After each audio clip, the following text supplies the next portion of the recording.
New information on the mass shooting in Austin this afternoon. One of the suspects was at school when he was arrested.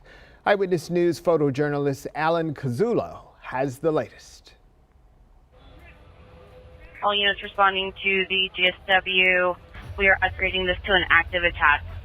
Details continue to pour in after this weekend's mass shooting in Austin's 6th Street Entertainment District. Early Saturday, shots were fired into a large crowd on 6th Street. It left one man, Douglas Cantor, dead and 13 injured. Police believe most of the victims are innocent bystanders. Our investigators have literally been working around the clock.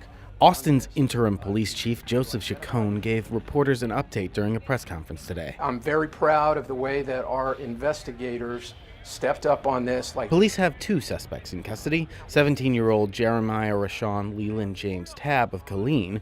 He's facing aggravated assault charges. He was at a summer school class when Killeen ISD Police Department took him into custody without incident.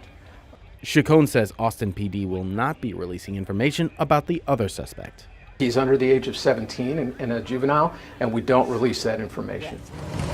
According to the department, extra shifts of officers were called in for the weekend to provide security for the Republic of Texas motorcycle rally. Because of the additional crowd size that Rot Rally brings, we brought in an extra evening shift to work. Even with the extra staffing, Chacon expressed his concern over an ongoing staff shortage within the Austin Police Department. Overall, we really need to have all of our shifts staffed to 100% so that when we have incidents happen like this, other parts of the city don't suffer.